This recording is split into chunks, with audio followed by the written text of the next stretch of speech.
ये वही घर है गोसाईगंज में जो कुछ दिन पहले दो अर्थी निकली थी, शिव प्रसाद जी और सुशीला जी की। तो चलते हैं इनके परिवार के, इनके बड़े सुपुत्र से बात करते हैं। प्रतिभा न्यूज पे सभी को नमस्कार। और आज हम लोग अयोध्या के गोसाईगंज में हैं और कुछ दिन पहले एक वाकया दिखाई पड़ा था कि एक पति पत्नी की मृत्यु आधे घंटे के अंतराल हो गया। परिवार के लिए बड़ा कष्ट का समय था। किसी घर से दो अर्थी जब जाती है तो कितना कष्ट परिवार, क्षेत्र और समाज या आसपास के लोगों को होता है। तो ज़्यादा समय नहीं लेते हैं और चलते हैं, जिसमें कुछ दिन पहले जहां मातम था और हम लोग उस समय इसलिए नहीं आए क्योंकि किसी के यहाँ कैजुअल्टी जब हो जाती है और किसी के सर से माता पिता दोनों का जब उठ जाता है हाथ, तब क्या होता है। तो हम आज उनके सुपुत्र से बात करते हैं। थोड़ा सा माता पिता जी का नाम थोड़ा बता दीजिए क्योंकि हमें संज्ञान में नहीं है। हमारे पिताजी का नाम शिव प्रसाद गौड़ सर और माता का नाम श्रीमती सुशीला देवी। शिव प्रसाद गौड़ जी और सुशीला देवी, जो कि पूरे प्रदेश में इस समय जो है ये चर्चा का विषय है। जैसे पुराणों के काल में जब पति की मृत्यु हो जाती थी और पत्नी जो है समाधि लेती थी और जो है अग्नि में बहुत सारी चीजें होती थी जो पुराने समय में। तो आपके पूरा वाक्य बताइए कि बहुत सारे लोग जानना चाहते हैं कि पूरा वाक्य क्या है।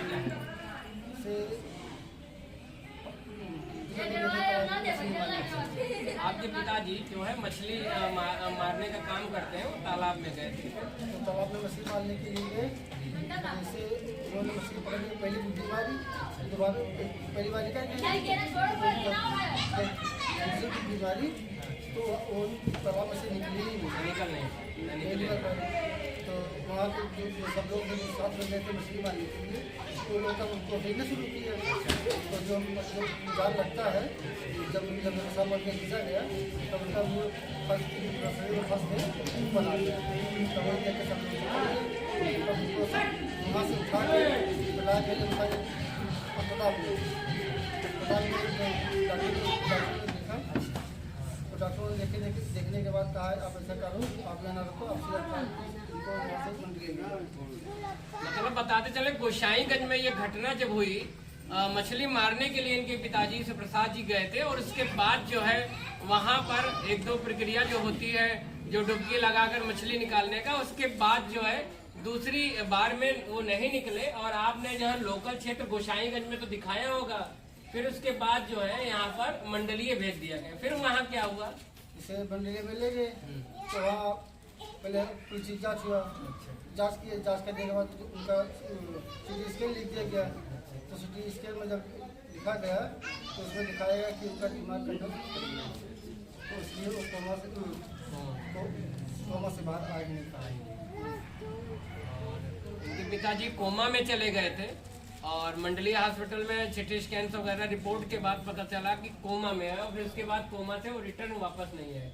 और फिर उसकी जब खबर आपकी माता जी को लगी होगी, फिर उसके बाद क्या वाकया रहा? हमारी माँ जी तो पहले से ही परेशान थी।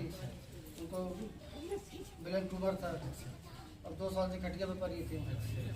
तो पता लगा कहीं जिसे हम लोग अस्पताल से घर से आए और घर से फिर अस्पताल गए तो इतने में पता लगा अब माँ का तबीयत ज़्यादा खराब हो गया। तो हम और हमारे छोटे भाई थे, तो हमने उनको भेज दिया। हमको तुम जाओ घर, जाओ देखो कि अम्मा का क्या हाल चाल है। तो ये वही वो अस्पताल से घर में आए, यही पता लगा कि अम्मा का फिर पहले माता जी का देहांत हुआ और पिताजी का फिर कितने समय बाद? 1 घंटे में पिताजी हम आपको बताते चले कि जब इनके पिताजी कोमा में थे और उसकी खबर, इनकी माता जी 2 साल से पीड़ित थी, बीमार थी, लेकिन चारपाई पे थी। उसके बाद जो है जैसे ही इन्होंने घटना सुनी कि पिताजी जो है कोमा में चले गए, वो बीमार है, वो हॉस्पिटल में है, उम्मीद कम है, तो यहाँ पर इनकी माता जी ने अपने प्राण को जो है अपनी जीवन लीला, जैसे कहते हैं ना ईश्वर, तो उन्होंने खुद समाप्त कर लिया या ईश्वर ने उनके जीव को ले लिया।